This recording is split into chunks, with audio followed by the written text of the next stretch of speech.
오늘 은혜 받으신 하나님 말씀은 요한복음 4장 9절에서 14절까지 말씀입니다. 요한복음 4장 9절에서 14절까지 말씀, 우리가 설교 말씀 들을 때에는 4장 거의 대부분을 이야기해야 할 것 같은데 저와 여러분은 9절에서 14절까지 우리 한 목소리로 한번 함께 읽어봅시다. 성경 말씀이 짧으니까 9절부터 읽겠습니다.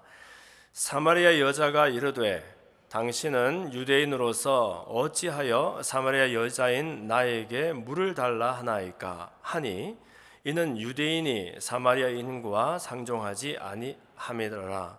예수께서 대답하여 이르시되 내가 만일 하나님의 선물과 또 내게 물 좀 달라 하는 이가 누구인 줄 알았더라면 내가 그에게 구하였을 것이요 그가 생수를 내게 주었으리라. 여자가 이르되 주여 물기를 그릇도 없고 이 우물은 깊은데 어디서 당신이 그 생수를 얻겠사옵나이까. 우리 조상 야곱이 이 우물을 우리에게 주셨고 또 여기서 자기와 자기 아들들과 짐승이 다 마셨는데 당신이 야곱보다 더 크니이까. 예수께서 대답하여 이르시되 이 물을 마시는 자마다 다시 목마르려니와 내가 주는 물을 마시는 자는 영원히 목마르지 아니하리니 내가 주는 물은 그 속에서 영생하도록 솟아나는 샘물이 되리라. 아멘. 우리 한번 따라합시다. 홍수에 마실 물이 없을 때. 저는 오늘 요한복음 4장 말씀에 근거해서 홍수에 마실 물이 없을 때라는 제목으로 하나님의 말씀을 함께 나누기를 원합니다. 작년 늦은 봄에 제가 동남아시아 여러 나라들을 방문하면서 선교 사역을 하고 돌아오는 일이 있었습니다. 그러다가 돌아오는 길에 한국을 들러서 그동안 저희를 위해서 기도해 주셨던 교회들을 방문하고 곳곳에서 선교에 대해서 설교도 한 적이 있습니다. 어느 날 주일에, 그날에는 제가 후배 목사님 교회를 반갑게 방문을 해서 선교에 대해서 특히 사역에 대해서 나누고 설교를 했는데, 제가 온다는 소식을 어떻게 들었는지 옛날에 제가 담당했었던 중고등부 학생들이 지금은 다 이제 성인이 되었지요. 이 학생들이 다 함께 와서 예배를 드린 적이 있습니다. 예배 후에는 식사도 같이 하고 즐겁게 한참을 이야기꽃을 피웠던 기억이 납니다. 그런데 이야기를 듣다 보니까 그 많던 제자들 중에서 상당수가 지금은 교회를 안 다닌다는 그런 이야기를 들었습니다. 물론 교회를 다닌다고 자동으로 좋은 크리스찬이 되는 것도 아니고 또 안 다닌다고 해서 신앙이 없다고 우리가 잘라서 말할 수는 없지만, 저와 함께 학창시절에 그 아이들은 늘 신앙생활 또 교회 생활을 열심히 하면서 늘 마음이 뜨겁던 그런 아이들이었기 때문에 한편 속상하기도 하고 또 한편 어떻게 그렇게 되었을까 궁금한 마음이 들기도 했습니다. 그 테이블에서 저는 옛날에 들어본 적이 있는 한국의 가나안 성도들에 대해서 자세히 들을 수가 있었습니다. 여러분들 가나안 성도라고 아시는지 모르겠습니다. 여기서 가나안이라는 말은 우리가 성경에 나오는 그 약속의 땅, 젖과 꿀이 흐르는 가나안 땅, 지금 이스라엘 그 나라가 있는 땅을 말하는 것이 아니라, 가나안을 한글로 쓰고 거꾸로 읽으면 뭐가 됩니까? 안 나가. 그래서 안 나가는 성도들 이야기라는 겁니다. 즉 예수님을 믿지만 어느 교회에도 나가지 않고 있는 사람들을 가나안 성도라고 한다고 합니다. 물론 그 교회에 소속이 되지 않는 혹은 교회를 참석하지 않는 이유들이야 다양하게 있겠습니다만은, 저는 교회 안 나가는 사람들을 교회 다니는 사람보다 더 신앙이 좋지 않은 사람, 이렇게 일반화해서 말할 수는 없다는 그런 생각이 들었습니다. 왜냐하면 퓨 리서치 센터 통계에 의하더라도 2017년에 이미 한국의 가나안 성도가 전체 기독교 인구의 23%라고 합니다. 그러면 4명 중에 1명이 나는 예수님 믿어요, 하나님 섬깁니다 말하지만 어느 교회에도 나가지 않는 그런 일이 생기고 있는 것이지요. 교회에 나가지 않는 제일 큰 이유는 교회에 나가면 자꾸 얽매이게 되더라, 안 그래도 바쁜데 나는 구속받기가 싫다, 그렇게 해서 안 나가는 사람들이 많았고, 또는 교회에 대한 실망과 상처 때문에 안 나가게 되었다 하는 사람들도 많이 있었다는 겁니다. 하긴 교회에 가면 싫든지 좋든지 관계가 맺어지고, 처음에는 그 관계라는 것이 좋을 수도 있지만 나중이 되면 서로에게 부담과 짐이 되는 일이 많더라는 것입니다. 그런가 하면 사실 절대 다수의 목사님들은 헌신적이고 하나님께서 불러주신 그 사명에 충실한 그런 삶을 산다고 우리는 생각합니다만은, 그러나 종종 매스미디어에 목사님들의 사건 사고가 이어지고 교회의 부정적인 그런 모습들이 비추면서 왜 교회는 매일 사랑을 말하는데 이상하게 교회가 오히려 더 이기적이고 배타적이냐 하면서 싫어하는 사람들도 많이 있다는 겁니다. 이러한 현상은 특히 젊은 세대로 갈수록 현저하게 나타났습니다.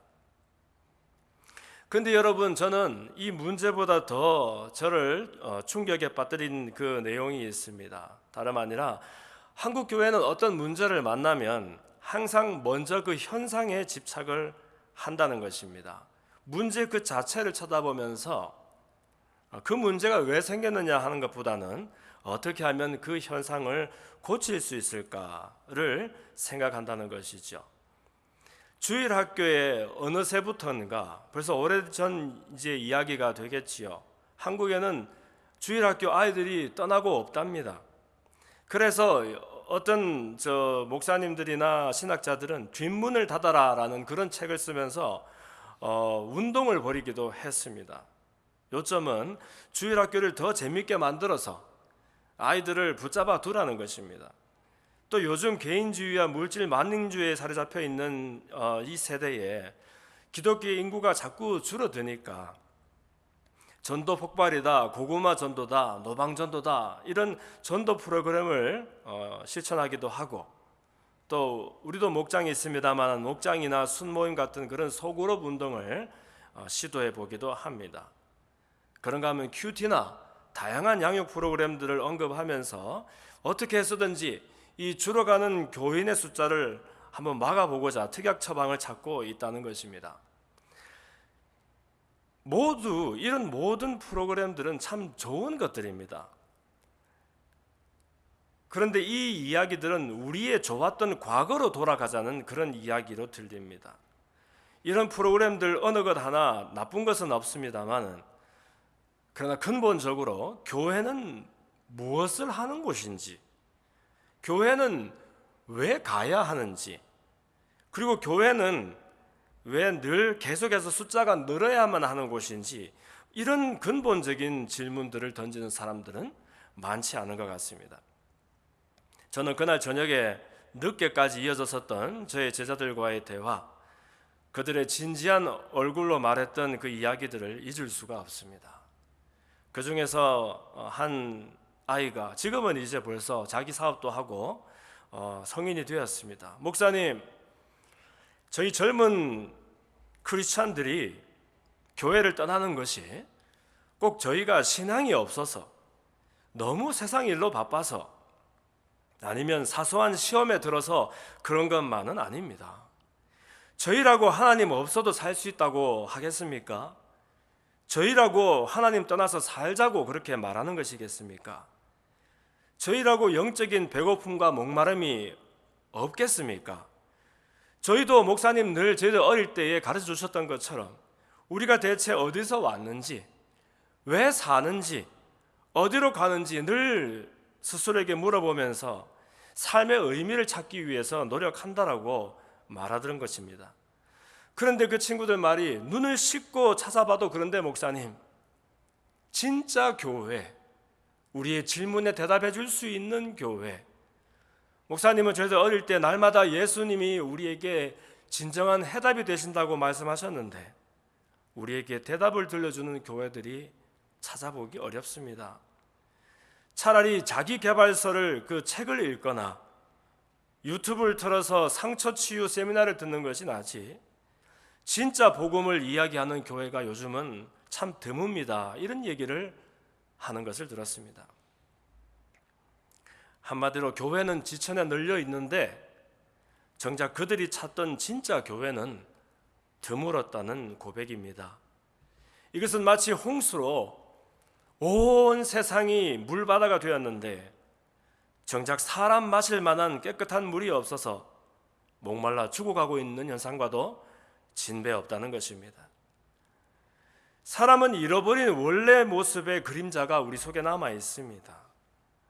우리가 죄를 짓고 하나님께로부터 분리되었고 하나님이 처음에 지어주신 그 첫 사람의 형상을 잃어버렸다 할지라도 그 잃어버린 형상의 그림자가 남아 있어서 시키지 않아도 끊임없이 우리가 원래의 자리를 그리워하고 잃어버린 진짜 모습을 회복하자 하는 그런 목마름과 갈증이 우리 속에 늘 있다는 것입니다.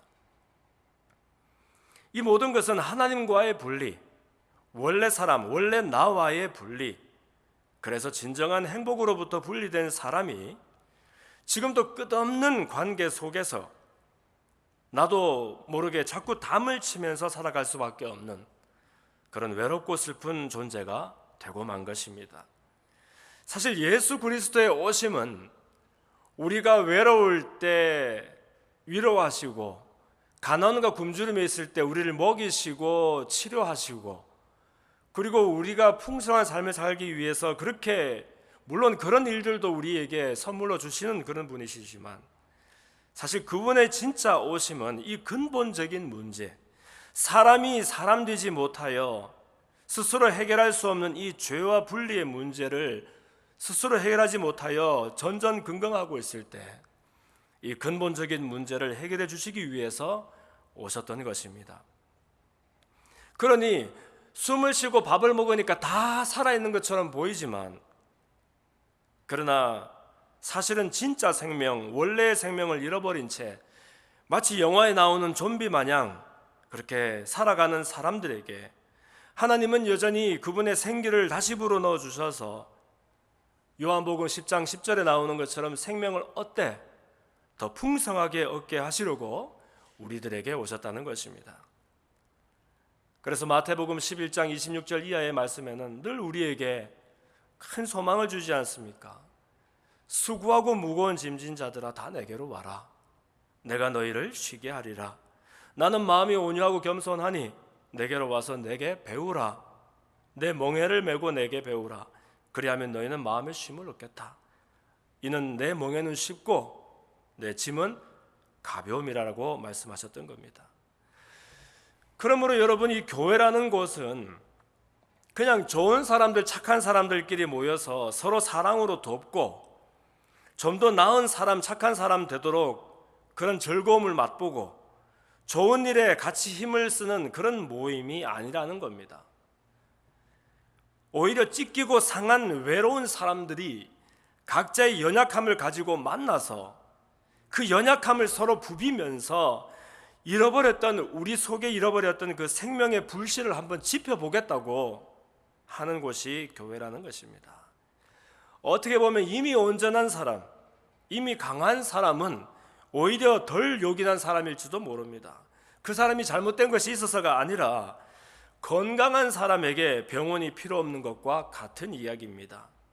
그래서 예수님은 당신은 의인이 아니라 죄인을 찾으러 이 땅에 오셨다라고 말씀하셨고 항상 스스로를 죄인들과 악인들과 병자들과 소외받은 사람들과 일치시키는 노력을 하셨다는 겁니다. 오늘 본문에 보면 여러분들이 너무너무 좋아하시는 이야기, 예수님과 사마리아 수가성의 어느 여인과의 만남의 이야기가 기록되어 있습니다. 이때에는 예수님이 수가라는 동네를 지나가실 때 어떤 여인을 만나시는데 당시 예수님은 세례 요한에게 세례를 받고 이제 하나님 나라를 선포하기 시작한 지 얼마 되지 않았을 그런 때입니다.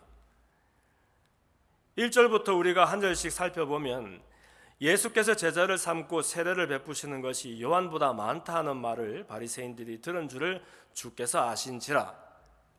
예수께서 친히 세례를 베푸신 것이 아니요 제자들이 베푼 것이라 하면서 예수님 일행이 왜 사마리아까지 이렇게 먼 길을 가시게 되었는지 배경을 설명하고 있습니다. 세례라는 이야기가 나오는데 사실 세례는 유대인들에게 필요가 없는 일이었습니다. 왜냐하면 유대인들은 스스로 하나님의 선택받은 백성으로 태어난 사람들이라고 생각했기 때문에 이 죄에서 건지는 세례를 받을 필요가 없었어요. 그럼 누구를 위한 것이냐 하면 혹시 이방인들 중에서 유대교를 믿고자 하는 사람이 있으면 그럼 그 사람에게 그 사람이 남자면 할례를 받게 하고 남녀 불문하고 요단에서 세례를 받고 그 다음에 이제 성전에 가서 희생 제물을 드리면서 유대교에 입교하도록 되어 있었습니다. 그런데 예수님 먼저 그 예수님의 길을 예비하러 왔다고 하는 이 세례 요한은 가는 곳마다 유대인들도 이제 회개의 세례를 받으라고 외쳤습니다. 그러면서 곧 하나님의 나라가 임할 것이요 메시아라 불리는 그리스도가 오실 텐데 유대인 여러분들도 모두 회개의 세례를 받으라고 권면했기 때문에 많은 사람들이 요단강으로 몰려들었던 겁니다. 당시 제사장이나 바리새인들은 이 세례 요한이 눈에 가시였습니다. 왜냐하면 마치 자기들의 고유 고난과도 같은 이 죄사함의 이야기들, 세례의 이야기들을 한 번도 본 적이 없는 이 역청을 먹고 그 다음에 털옷을 입은 사람이 광야에서 그렇게 하나님 나라를 외치면서 세례를 베푸니까 세례 요한도 미웠는데 이 세례 요한이 말만 할 때마다 자꾸 예수님은 자기보다 더 위대한 분이라고 말하면서 그는 예수님의 신들매도 풀지를 못하고 자기는 물로 세례를 주지만 장차 오시는 그리스도는 불로 세례를 준다라고 말하면서 그렇게 말을 하니까 바리새인들과 이 제사장들은 더욱더 예수님의 무리에 경계를 갖지 않을 수가 없었던 겁니다. 그래서 예수님은 이제 유대를 떠나서 다시 갈릴리로 돌아가실 작정을 하십니다. 하긴 예수님은 늘 사람들이 환호하면서 그분에게 모일 때마다 일부러 사람들로부터 자신을 피하셨던 분입니다. 기적을 많이 베푸니까 사람들이 흥분을 하고 모이는데 사실 그 기적을 통해서 하나님 아버지를 보게 하고 싶었는데 자꾸 자기에게 주목하고 기적에 마음이 꽂히니까 예수님은 그만 산으로 도망을 하시면서 기도하셨다 그랬고 생명을 주면서 제자들에게 예수님 따르는 사람들에게 그 그리스도의 생명으로 살고 다른 사람에게도 그 생명을 전해주라고 그분의 교회를 고백의 반석 위에 세웠는데 사람들은 모이는 첫날부터 너무너무 좋은 거예요. 이 교회라는 것이 오면은 너무 좋아서 여기에서 유무상통하며 있는 사람 없는 사람 다 자기 재산을 끄집어내 놓고 서로 나누면서 우리 여기에서 미리 천국을 맛보며 살아갑시다. 예루살렘에만 모여있던 그런 모양을 했다는 겁니다. 그래 그 예수님은 그래서 이런 일들이 있을 때마다 끊임없이 자기를 위드로우 하셔야 되는 피하셔야 했던 그런 분이셨죠. 그러다가 4절에 보니까 사마리아를 통과하여야 하겠는지라 무엇 하여야 하겠는지라 혹은 그분은 흥하여야 하겠고 나는 쇠하여야 하겠는지라 할 때 이런 표현들은 꼭 그렇게 되도록 되어 있었다는 것을 의미하는 헬라 표현입니다. 무슨 말이냐면 예수님은 말씀하셨던 것처럼 이 땅에서 아버지 하나님이 정하신 일들을 따라서 사셨던 분이기 때문에 이분이 걸었던 길이나 이분이 만났던 사람들마다 임의로 만났던 분들이 없는 것입니다. 이 날도 목적과 의도를 가지고 길을 내어서 사마리아의 누군가를 만나 주시기 위하여 길을 떠나시는 것이죠. 그런데 여러분 아시겠지만 유대 사람들과 사마리아 사람들 사이가 좋지 않습니다. 유대라는 것은 이스라엘 땅이 있으면 그 중에 한 3분의 1 남쪽을 말하는 것이요 사마리아는 그 가운데 있는 땅을 말하는 것이고 그 위에 갈릴리는 또 북쪽에 있는 3분의 1 땅을 말한다고 보면 되겠습니다. 그런데 왜 같은 민족이었는데 뿌리가 같은데 사이가 안 좋으냐 하면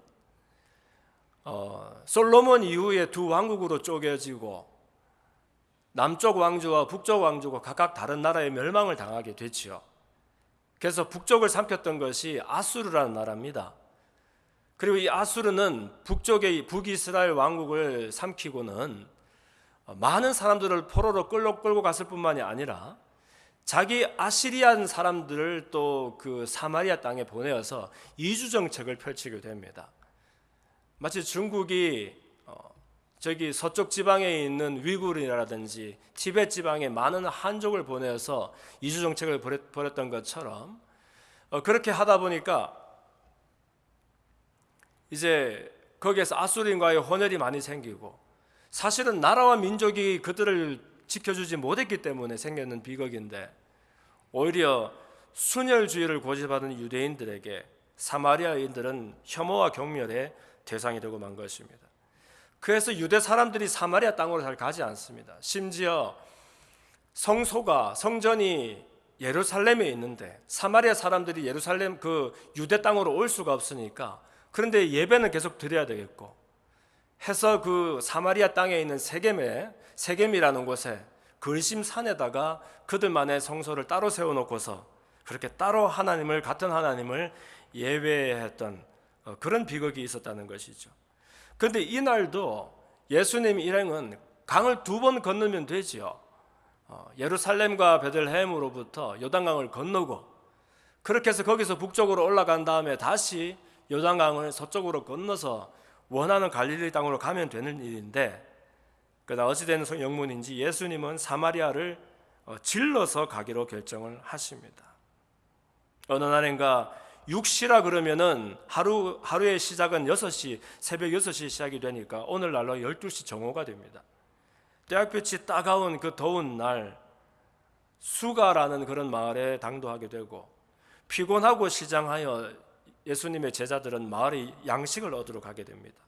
예수님 홀로 그 우물가에 남으셨을 때 이상하게 그 아무도 오지 않는 시각에 어느 여인 하나가 물동이를 쥐고서 물을 길러 온 것입니다. 여러분, 물은 아침 저녁에 시원할 때 깃는 것입니다. 그런데 이 여인은 사연이 있어서 그렇게 했겠지요. 그래서 이 대목에서 예수님이 처음 이 사마리아 여인에게 말을 거시는데 물을 좀 달라 하는 것으로 대화를 시작하셨습니다. 좀 파격적인 접근이었지요. 왜냐하면 남녀도 이미 구분이 되어 있어야 되는데 유대 남자가 사마리아 여자에게 말을 거는 일은 터부시 되었던 그런 일이기 때문에 그렇습니다. 그러니 여인은 한편 놀라고 한편 못마땅하여서 당신은 유대 남자인데 어떻게 사마리아 여자인 나에게 물을 달라고 하십니까? 이 대답을 기다리셨다는 듯이 예수님이 그 다음 말을 꺼내시는데 네가 만약 하나님의 선물이라는 것을 알았더라면 네가 만약 너에게 물 달라는 사람 곧 그 예수님 당신이시죠. 내가 누구인 줄 알았더라면 너는 나에게 구하였을 것이고 나는 너에게 생수를 주었을 것이다. 이런 뜬금없는 이야기를 듣고 여인은 더 못마땅했습니다. 아니 목은 마른 처지에 물기를 두레박도 없어서 기다리다가 물길로 온 나에게 물 한 모금 요청하시는 양반이 자기가 무슨 대단한 그게 있다고 나에게 생수를 준다고 생색을 내느냐. 그런데 사실 이때에 예수님 말씀하신 것은 우리 육의 물의 이야기를 넘어서는 이야기였죠. 하나님의 선물이라는 것은 바로 성령을 의미하는 것입니다. 곧 그 요한복음 7장의 37절 이하에 보면은 다시 사도 요한이 이 일을 언급합니다. 누구든지 목마르거든 내게로 와서 마시라. 예수님 말씀을 인용하는 것이죠. 나를 믿는 자는 성경의 이름과 같이 그 배에서 생수의 강이 흘러나오리라. 그리고 요한이 주석을 답니다. 이는 그를 믿는 자들이 받을 성령을 가리켜서 말씀하셨던 것이다. 여인은 노 아이디어였어요. 근데 예수님은 하나님 선물과 내가 누군지 알았으면 나에게 구했을 것이고 내가 너에게 생수를 주었을 텐데. 여인이 따집니다. 주여, 물기를 그릇도 없어서, 그리고 이 우물은 깊어서 당신이 나에게 물을 오히려 요청하고 있었지 않습니까? 그런데 어떻게 당신이 생수를 얻어서 나에게 준단 말입니까? 우리 조상 야곱이 판 우물입니다, 이것이. 그런데 우리 조상 야곱이 판 우물이라 할지라도 우리가 여기까지 와서 수고해서 물을 길어야 물을 마시는데, 두레박도 없고 우물도 없는 당신이 어떻게 나에게 생수를 준단 말입니까? 당신이 야곱보다 더 큰 분입니까? 이때 예수님이 한 걸음씩 한 걸음씩 더 이 여인의 깊은 폐부까지 찔러가며 말씀을 하십니다. 이 물을 마시는 자마다 다시 목마르려니와 내가 주는 물을 마시는 자는 영원히 목마르지 아니하리니 내가 주는 물은 그 속에서 영생하도록 솟아나는 샘물이 되겠다 하시는 겁니다. 아니, 참 희한하죠. 물이라는 것이 많든지 적든지 두레박으로 퍼서 마셔야 되는, 그것이 유한유량한 것이 물인데, 이분은 영원히 영생하도록 솟아나는 샘물을 줄 수 있는 것처럼 말씀을 하시더라는 겁니다. 여자가 하도 답답해서 주여, 그런 물이 있다면 나에게도 주십시오. 그래서 내가 목마르지도 않게 되고 또 여기 다시 물길로 올 필요도 없도록 해 주십시오. 뭡니까? 도움을 구하는 자의 순서가 바뀌게 된 겁니다. 예수님이 먼저 물 좀 달라고 부탁을 하고 시작했는데, 이제는 이 여인이 그런 물이 있다면, 아무리 마셔도 돌아서면 또 목마른 것이 물인데, 당신 말처럼 영원히 영생하도록 솟아나는 샘물이 있다면 나에게도 주십시오라고 도움 구하는 자의 위치가 바뀌게 된 겁니다. 보통 사람 같으면 이럴 때에 예수님 같으면 그냥 물을 주시면 됩니다. 그럼 마시고서 그냥 해가를 하고 기뻐하며 찬송을 하겠지요. 그런데 예수님은 이때에 또 한 걸음 더 여인에게 가까이 다가가십니다. 하면서 이상한 말씀 하시길, 가서 네 남편을 불러와라. 여러분, 샘물이 땅속 깊은 곳에 있을지라도 그 샘을 두들겨 깨어야 그 속에 시원하고 깨끗한 물이 콸콸 솟아나게 되는 겁니다. 안반을 깨뜨려야 안반 아래에 있는 안반수가 지표를 향하여 뿜어져 나오게 되는 것이에요. 이 여인의 인생을 기구하게 만들었던 것이 무엇인지 우리는 정확하게 알 수는 없지만, 정오 12시 아무도 오지 않을 그 시각에 물길로 온 이 기구한 운명의 여인, 이 여인의 마음속에 영원토록 솟아나는 샘물을 선물하기 위해서 예수님은 이 여인이 가지고 있는 상처와 얼룩과 찌꺼기를 스스로 인식하도록 초대하고 계셨던 것입니다. 나는 남편이 없습니다. 그렇게밖에 말할 수가 없을 거예요. 처음 보는 사람에게 구구절절 설명할 수도 없고. 그러나 모든 것을 다 아시는다는 듯이 예수님 말씀하십니다. 그래, 네가 남편이 없다 하는 말 옳은 말이다. 너에게 이전에 남편이 5이 있었고 지금 있는 자도 네 남편이 아니니 네 말이 참되다. 우리는 남편이 어떻게 이전에 5이 있었고 지금 있는 사람도 남편이 아닌지 추측만 할 따름이지 내용을 알 수는 없습니다. 혹자들은 이 여인이 한 남자에게 만족하지 못하는 행실이 바르지 않은 여인이었다라고 말하는 사람들도 있고, 어떤 사람들은 당시 여자들에게 무슨 이혼할 수 있는 권리가 있었느냐, 이 사람은 이혼 당한 사람이다, 아이를 못 낳아서 그랬는지 아니면 한두 번 이혼한 것이 흠이 되어서 계속해서 다른 사람들에게 어뷰즈를 당하고 매니플레이스 당하는 그런 사람이었는지 어떻게 아느냐 하면서 추측만 할 따름이지 우리는 정확하게 이 여인의 이야기를 알 수는 없습니다. 그러나 여러분, 한 가지 우리가 알 수 있는 것은 왜 끊임없이 남편이 바뀌어야 했을까? 그것은 이 여인 속에 들어있는 그 중요한 결핍, 모자람, 목마름이 아무리 새로운 사람을 만나고 새로운 일을 시도해도 그 결핍이라는 것이 채워지지 않았기 때문에, 만족이 되지 않았기 때문에 이렇게 이웃에 있는 사람들과 말도 섞지 못하는 그런 운명이 되지 않았을까 상상해 볼 수 있는 것입니다. 우물이 어떤 곳입니까, 여러분? 우물은 네트워크입니다. 남자들은 사랑방에 모여서 노름을 하고 새끼를 꼬고 하면서 놀았는지 몰라도 여자분들은 우물가에 개울가에 모여서 빨래를 두드리면서 쌀을 씻으면서 그렇게 하면서 속에 있는 온갖 것들을 끄집어내놓고서 주고받으면서 그렇게 소통했던 네트워크의 현장이라는 것입니다. 그런데 그 자리에 사람들과 같이 모여야 하는 그 자리에 홀로 있어야만 했던 이 여인, 모르긴 해도 이 여인의 절대절명의 그 중요한 결핍은 남편을 아무리 바꾸어도 채울 수가 없는 그런 것이었던 건 모양입니다.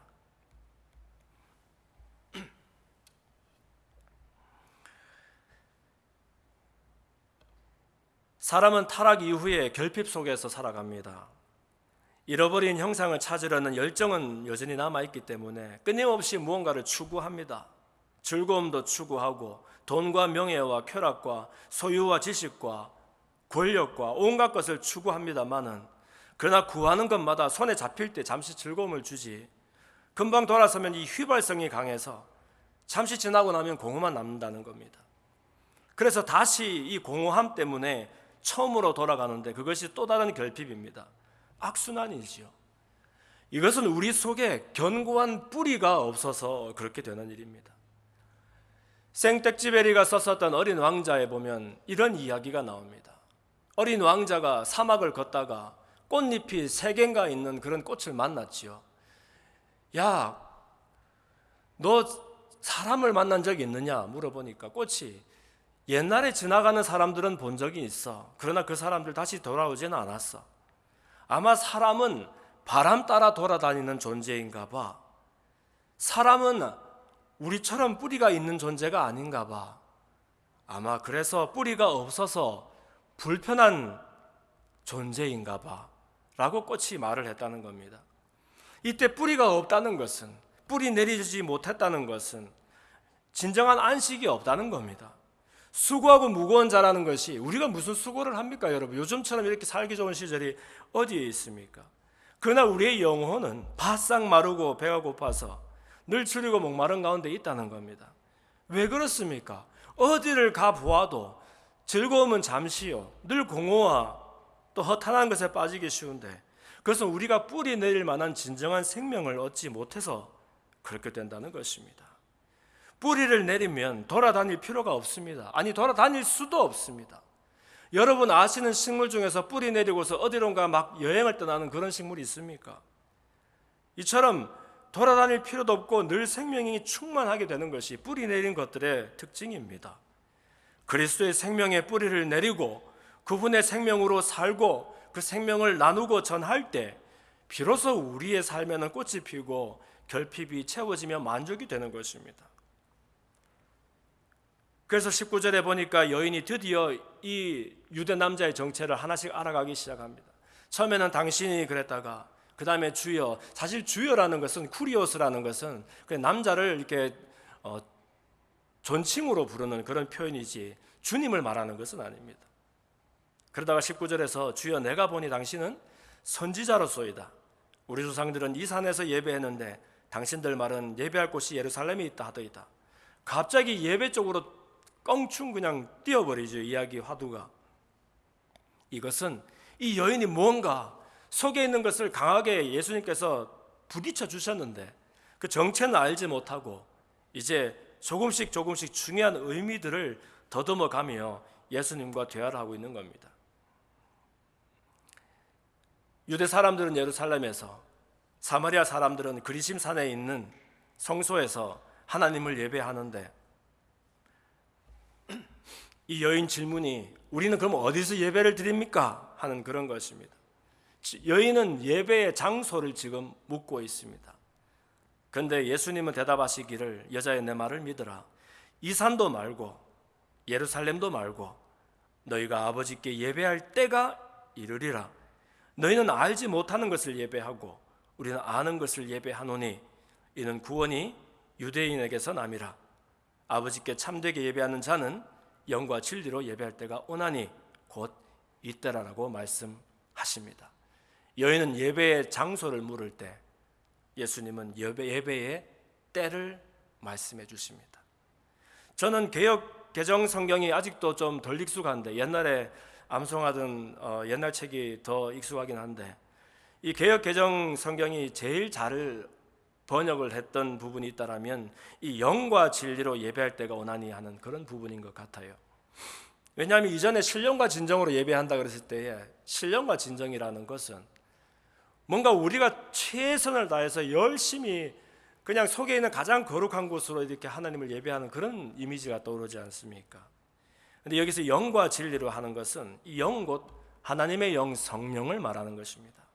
진리는 오직 하나밖에 없는 이 세상의 진리 그리스도 예수를 일컫는 것입니다. 곧 말씀이었는데 하나님과 함께 계셨던 그 말씀이 육신이 되어서 오셨던 그 말씀, 그 진리를 말하는 것이지요. 그래서 예수님은 이렇게 한 걸음씩 한 걸음씩 말씀하시면서 사람의 어떤 궁리와 노력으로 우리 뱃속에 영생토록 솟아나는 샘물을 얻을 수는 없고 오직 하나님이 선물로 주시는 성령 안에서 진리 되시는 그리스도 예수가 주인 되시면 그분의 생명 안에서 비로소 우리가 영원토록 솟아나는 샘물을 경험하게 된다고 말씀해 주시는 것입니다. 이 이야기를 듣고서 드디어 여인이 결론에 도달합니다. 메시아가 오실 때에 장차 메시아가 온다고 모든 유대 사람들은 배웠고 고대하고 있었으니까요. 그리스도라고 하는 그분이 오실 때에 그때가 오면은 우리에게 이 모든 것을 알려주겠지요 하니까 예수님이 웃으시면서 네가 말하는 내가 바로 그다라고 말씀하십니다. 내가 내다 하는 그런 말씀이십니다. 그러니까 이 여인은 이제 깜짝 놀라서 이 여인이 이 야곱의 우물가에 온 목적이 뭡니까 여러분? 무엇을 살 수 있는 사람이 어디 있습니까? 그런데 물 길러 오는 일이 중요한데 아침과 저녁에는 마을 사람들이 있어서 갈 수가 없으니까 그 뜨거운 때학볕 아래 정오에 길을 내서 물을 길러 왔던 여인이었습니다. 용건은 물이었습니다.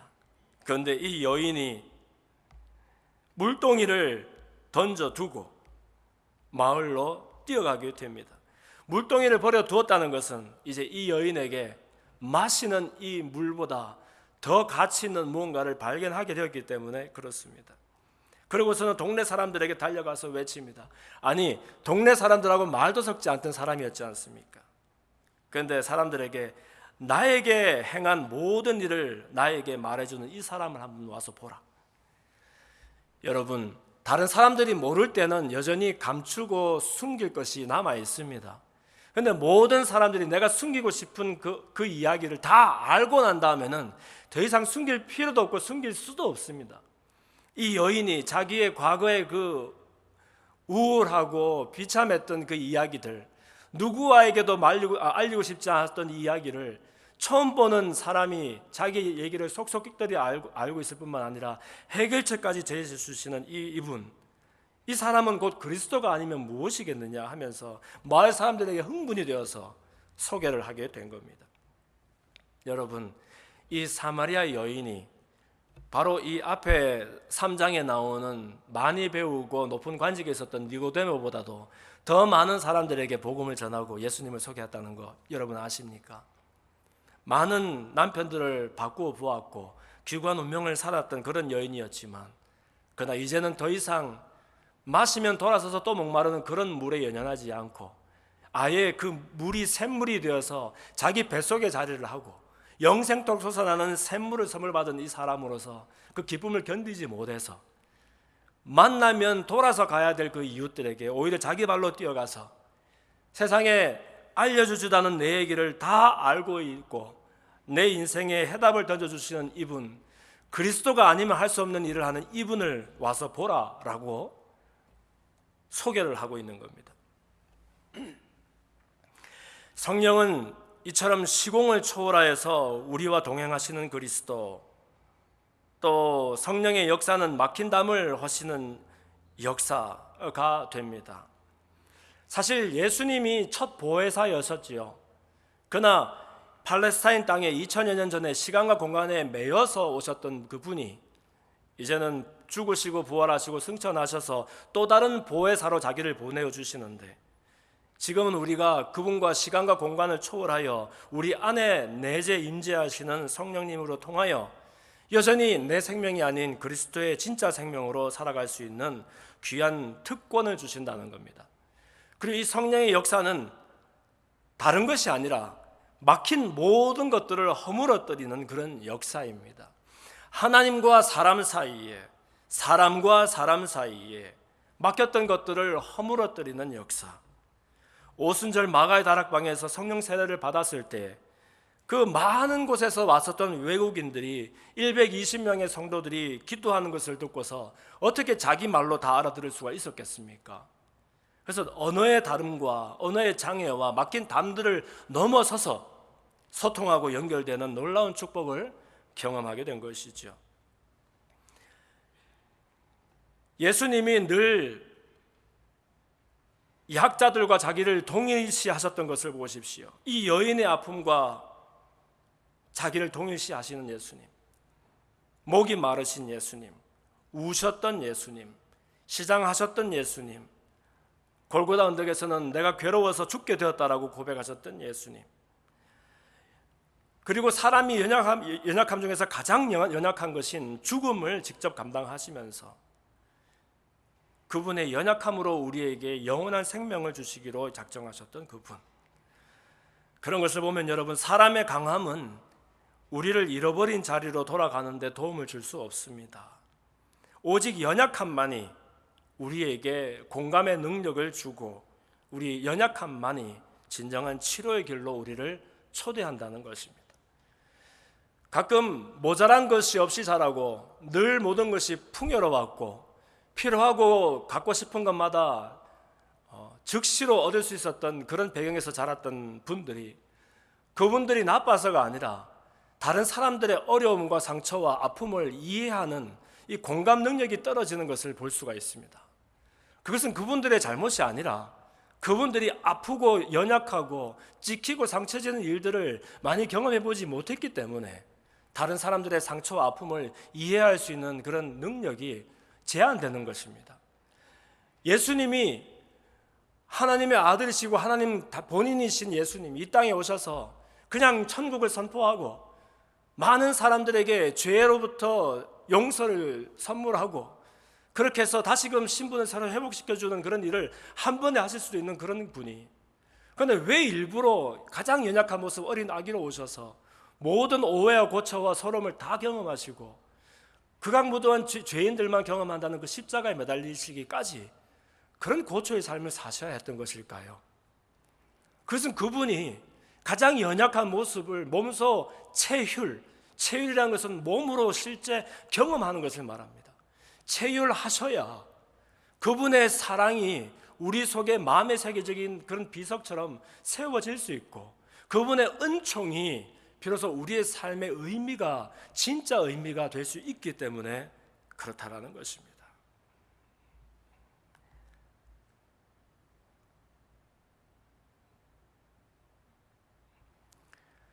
그러므로 여러분, 이 소가성 여인의 뱃속에서 생수의 강이 터지게 하기 위하여 이 여인의 가슴을 억누르고 있던 그 단단한 안반, 자괴감과 소외감과 또 열등감과 또 죄책감과 이러한 모든 것들, 자기를 싸매고 또 싸매어서 감추고만 싶었던 이 보호 본능으로부터 그러나 그 안반을 깨뜨리고 주님 앞에 나와서 생명을 누릴 수 있도록 하셨던 것은 바로 예수님의 연약함의 선물이었던 겁니다. 나의 부인할 수 없는 죄인됨, 나의 실수와 실패, 나의 연약함, 이런 것들이 오히려 교회 안에서는 드러나야 합니다. 인정되어야 합니다. 그리고 결국에는 자랑되어야 합니다. 그랬을 때에 우리 속에서 다시 목마르지 아니하는 그리스도의 생명과 생수의 강이 터지게 된다는 것입니다. 이사야서 55장에서 1절 3절 말씀을 보면 이 생수의 강에 대해서 잘 묘사하고 있습니다. 너희 목마른 자들아 물로 나오라. 돈 없는 자도 오라. 너희는 와서 사 먹되 돈 없이 값 없이 와서 포도주와 젖을 사라라고 초대하고 있다는 겁니다. 요한복음 7장 37절 이하의 말씀에도 누구든지 목마르거든 내게로 와서 마셔라. 나를 믿는 자는 성경의 이름과 같이 그 배에서 생수의 강이 흘러나오리라라고 예수님 말씀해 주신 겁니다. 이것이 바로 구약 성경에 에스겔서에 기록되어 있는 에스겔이 보았던 그 강물이 흐르는 환상과 일치하는 그런 묘사입니다.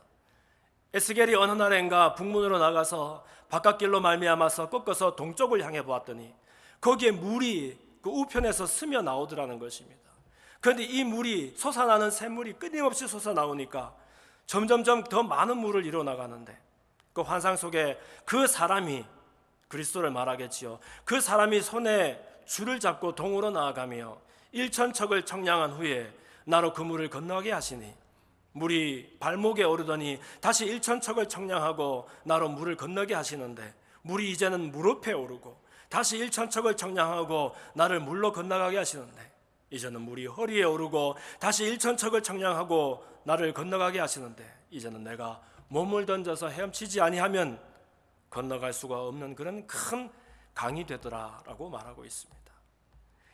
여러분, 제게는 소원이 있습니다. 우리 폴드 제자교회가 강하고 온전하고 건강한 사람들이 모여서 이 안에 풍성한 즐거움을 공유하면서 정말 천국을 미리 맛보는 그런 교회가 되었으면 좋겠습니다. 아니, 될 것입니다. 그러나 그 이전에 우리의 부르심은 우리의 연약함을 있는 그대로의 모습으로 가지고 나와서 그 연약함을 나누며 그 연약함을 돌보며 그 연약함을 세우고 자랑하는 데 있습니다. 우리의 마음의 문을 열고 주님의 도우심을 초대할 때 주님은 하나님의 선물 곧 성령을 우리 가운데 선물해 주셔서 아무리 깨끗하고 좋은 물도 마시면 돌아서면 나중에 목이 마르는데 그러나 이 물은 신기하게 우리 뱃속에서 영생토록 솟아나는 샘물이 되어서 영원히 목마르지 아니하고 배고프지 아니한 모든 허다한 결핍을 메우고 진정한 만족을 주는 그런 생명이 되신다는 것입니다. 폴드 제자교회가 하루를 우리가 주님과 신앙생활을 하더라도 이런 생명을 사모하는 사람들의 만남, 이 생명을 공유하는 생명의 공동체, 그리고 이 생명을 내가 경험하고 살 뿐만이 아니라 많은 사람들에게 전하고 소개하는, 마치 사마리아 여인처럼 그 수가성으로 달려가서 나의 행한 모든 것을 알고 있는 그를 와서 보라, 이가 그리스도가 아니면 누이시겠느냐라고 고백하는 저와 여러분들 되었으면 좋겠습니다. 살아계신 아버지 하나님, 있는 그대로의 모습으로 주님 앞에 나아갈 수 있는 담력과 용기를 주시는 것 감사합니다. 홍수 가운데에 때로는 마실 물이 없는 것을 보는 그런 시절을 살고 있습니다. 이런 중에 우리 스스로를 겸손한 마음으로 돌이켜보면서 과연 우리는 그리스도께서 의도하셨던 교회를 이루어가는 사람들인가? 우리 교회에는 그리스도의 생명의 강수가 흐르는 곳인가? 우리 교회에는 그 생명을 누리며 공유하며 전하는 곳인가? 살펴보는 지혜가 우리 가운데 있게 하여 주옵소서. 감사함이 예수님 이름으로 기도합니다. 자리에서 일어나